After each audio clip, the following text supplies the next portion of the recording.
Friend of the channel, Anthony Fluffy Hernandez, is fighting Robocop this weekend. I am a little bit worried, and for anybody questioning, how is Fluffy a friend of the channel? His wife follows me on TikTok, so pretty much me and the Hernandez family are like fucking this. Either way, very excited for this card. Number of good ranked fights, just good fights in general in this one. I mean, RDR's light heavyweight debut against Roman Dolidze. Mason Jones is on this card. Serghei, Spivac, and fucking Vitor, Petrino, they're on this fucking... went from Tom Aspinall to an Australian accent here. No Yair Rodriguez rant on this video, but if you want to check out my rant on him, go watch the video before this. Let's get right into Fluffy versus Robocop, because again, I am a little bit worried for my boy Anthony Hernandez. Obviously, we're chinny to the body, you could get us there. Sean Strickland fluked us this way. But I think Fluffy's going to get this one, man. Again, Obama scares me, and I like him, but I'm going to take Fluffy. I think we're going to just get a classic Anthony Fluffy Hernandez cardio mogging, and he beats down Gregory Robocop Rodriguez in the 4th or 5th round and wins by finish. Now, let's get into this breakdown. Obviously, Fluffy, volume takedown guy. He's trying to push a pace on you. Chinny to the body, not great on the back foot. We all know this, but he does eat punches very well to the head and legs. I don't think he's ever been knocked out that way or finished either one of those, but he's also got underrated hand speed and counters in the pocket, and when he gets you to the cage, he does have really nice straight punches and can take you down there. I think as long as he's getting Robocop to the fence later in this fight, he will break him down and beat him up. Now, Robocop can grapple, he can grapple. He's got good BJJ. I think has fucking won awards for that shit. And he's got good BJJ, can grapple. Not really that great on the back foot, just kind of trying to walk you down and take your head off. Now, for a guy who has good BJJ pedigree, his double legs kind of suck, has good single legs, and when he gets you down, also has nasty elbows on top. He is bad defensively, though, and you can rock this guy. He stands so fucking straight up and tall, and it lacks a lot of head movement. But on the feet, he's not going to set a ton up. He will set up with, his jab occasionally to land the overhand, land the left hook, has a nasty right hand. But it's mostly, again, trying to take your head off. And again, I think I've said "and again" 8 times. He has managed his cardio better as of recently and hasn't just come out there trying to immediately walk you down and destroy you in the first shot. I mean, he is, but he's at least managing it and doing it a little bit better. But it's still a question, his overall cardio. And you're going up against a guy in Anthony Hernandez who has some of the best cardio in the UFC. And that's how he beats people. He just breaks you down over the course of the fight. Again, I think as long as Fluffy gets this to round 3 or a little, maybe even round 4, he will win this. Does it scare me that he could get chinned in the first round, and he does get tagged a lot? Obviously, that does spook me a little bit. You can't really be wildly confident in, I think, either Fluffy or Robocop. I know a lot of people are like, Robocop by murder, bro. Fluffy's so chinny to the body.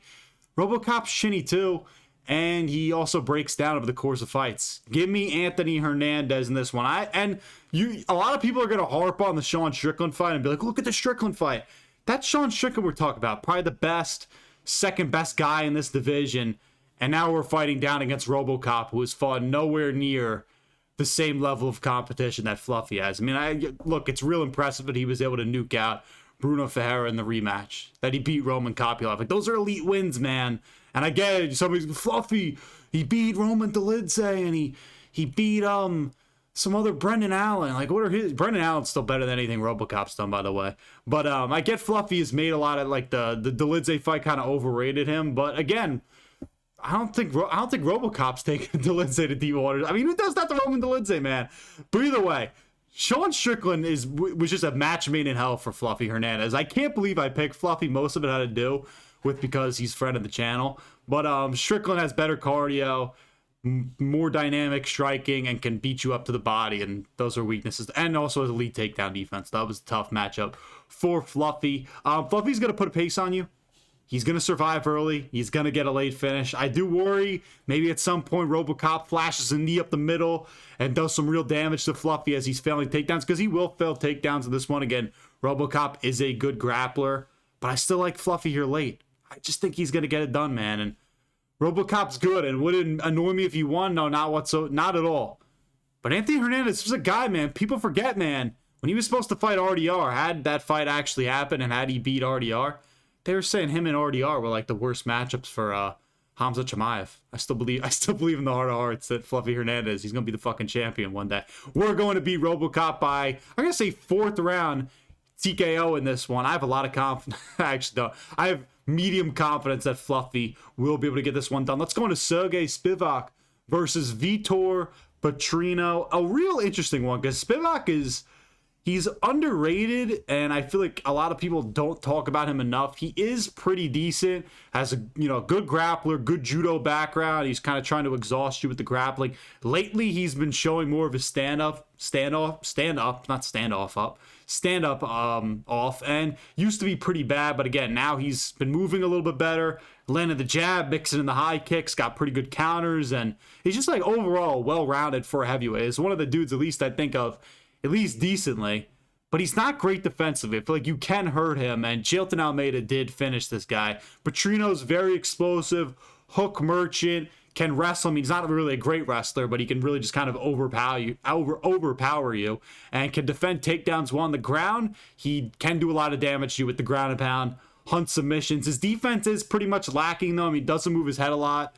Cardio is also kind of a question. Did you hear that fucking train that comes here every fucking day? Petrino could try and take this fight to the ground, and that would worry me, and then just gets fucked up. But I could also see where Serghei Spivac, because he was having a lot of success. Look at how fucking loud that is. Think about how fucking loud that fucking train is.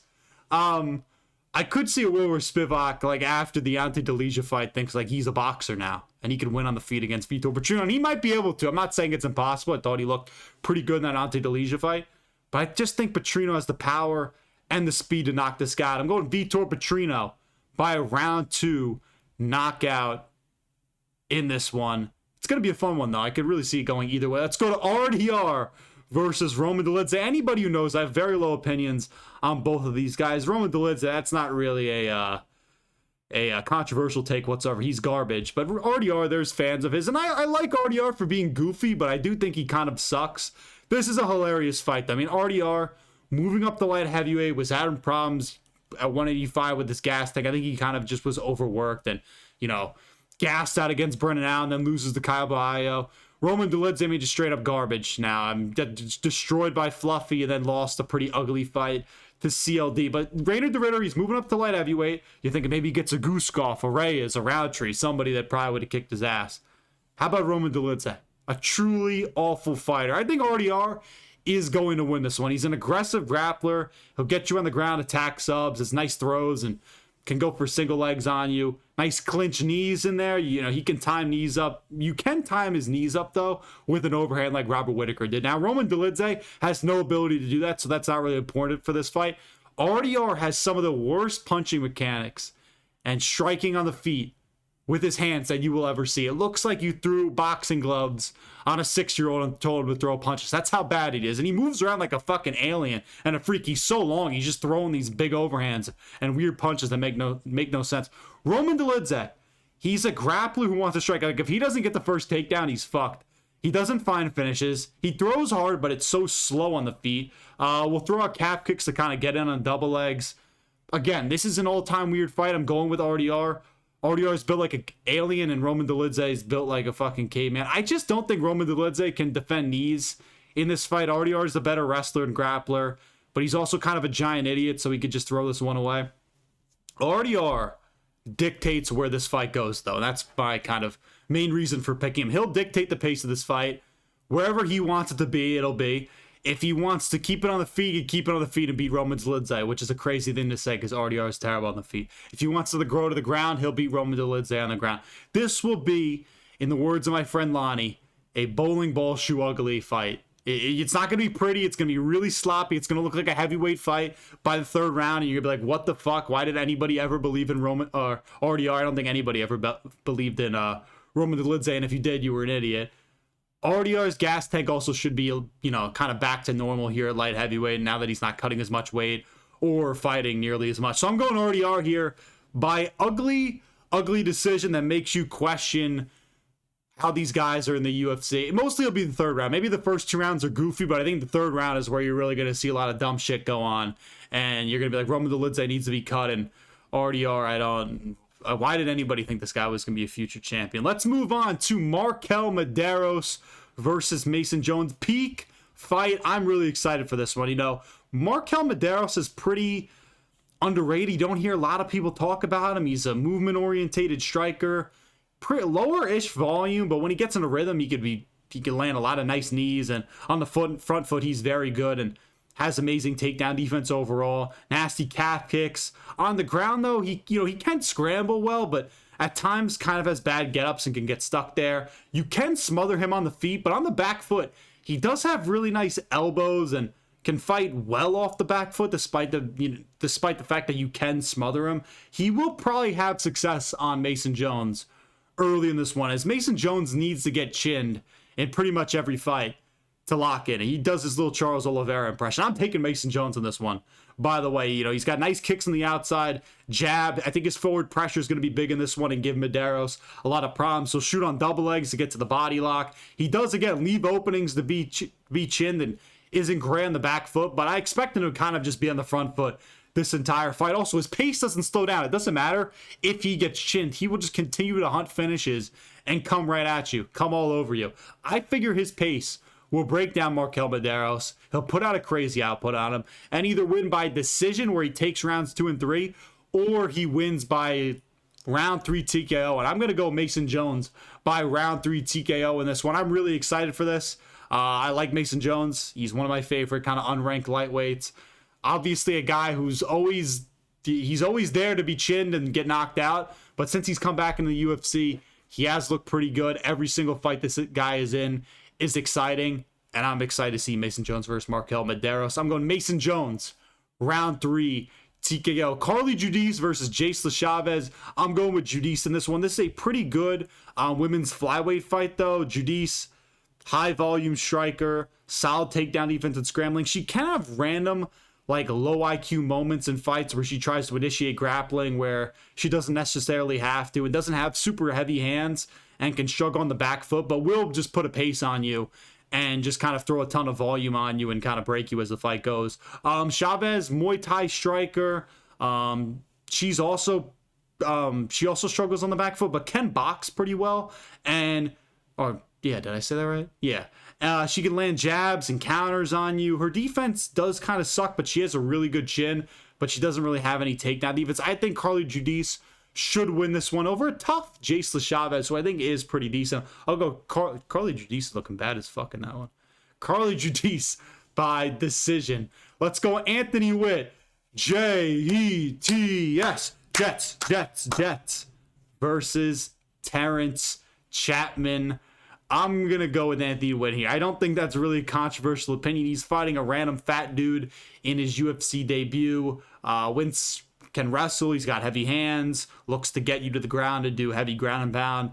No clue how good he really is on the feet, because nobody's really we just haven't seen it enough. There's not really enough tape on this guy. Most of his fights just end with him bombing people. Again, Chapman, actually, what I've seen is he is a powerful striker with heavy leg kicks. It has real power with those kicks, and he's finished people with them.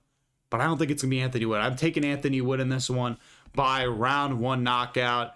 It's heavyweight. Anything can happen, but I'm sticking with my Jets player, Anthony Witt. Let's go Jamall Emmers versus Lerryan Douglas. I'm really excited for this one. Obviously, Lerryan Douglas, ton of edits on TikTok. Destroyed Julian Erosa in his debut. He's a gunslinger. Jamall Emmers, though, I do think this is a pretty solid second fight in the UFC. Jamall Emmers is decent. He's a rangy Muay Thai guy. He's fluid, but he can get pretty wild, which can leave him open to getting chin because he keeps his chin straight up.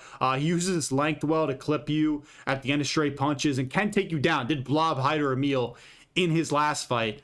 I'll take Douglas in this one. Again, really insane power puncher who's very patient. He can blast calf kicks on the outside before exploding in with hooks.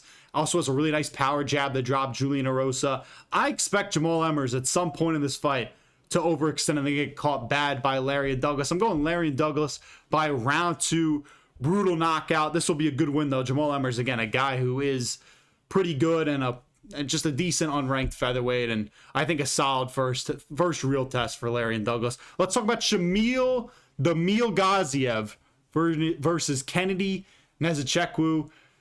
Nzechukwu, whatever you pronounce Kennedy's name. I know a lot of people in the community have been picking Kenny Nzechukwu here.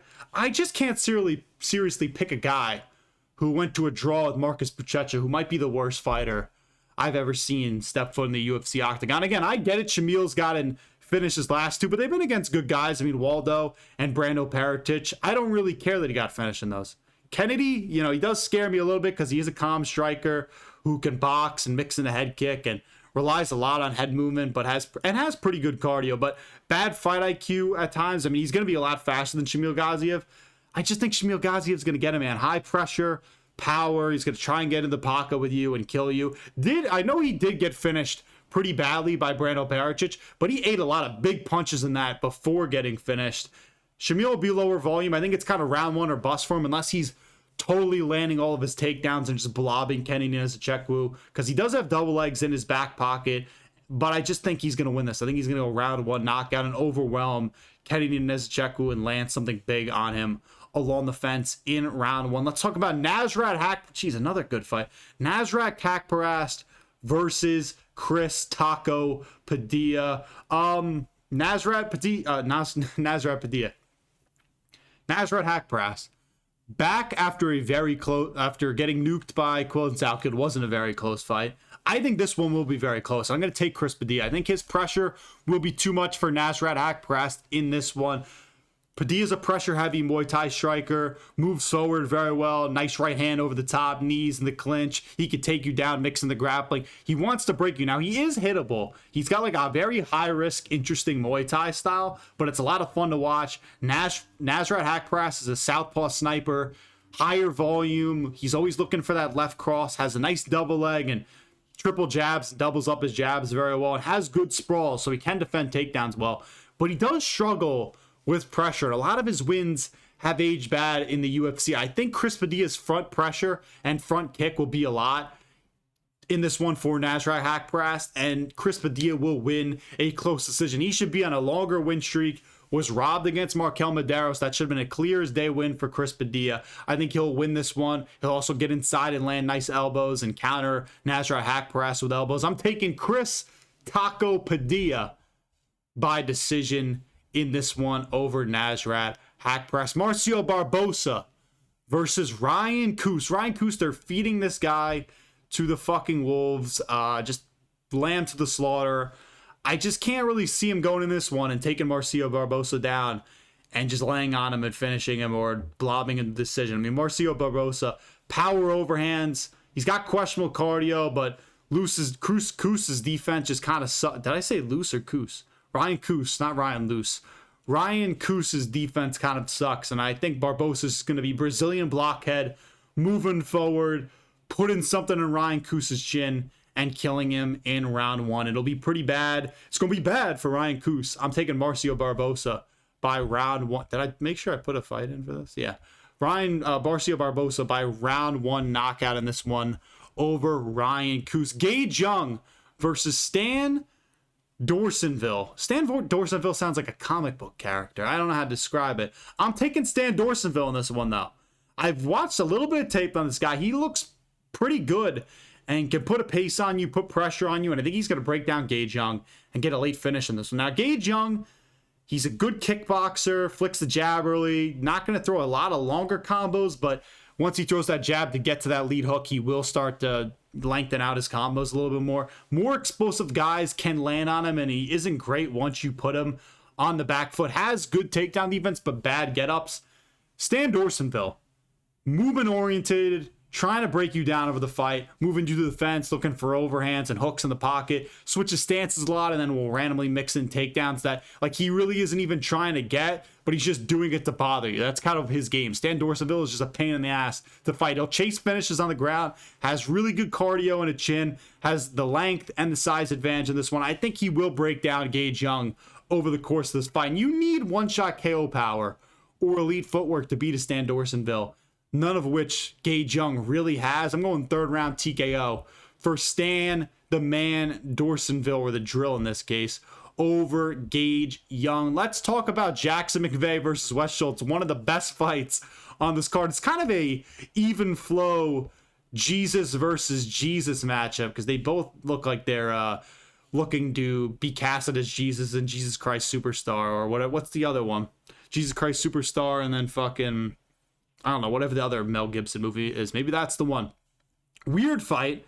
Wes Schultz is one of the odder fighters to watch in the UFC. Weird striking that sucks. He throws these like weird dumb kicks and shit where he's leaning. It doesn't really make any sense. He doesn't really, like, he has some power, but his defense sucks, and he flows into these takedowns. So weird to get subs. Has good wrestling credentials, but like kind of bad setups to get there. Jackson McVey, his whole game is clinch game, clinch work with knees and elbows. He's got nice offensive submission game, but not good defensive submission game, and not really great takedown defense. I really have no read on this fight.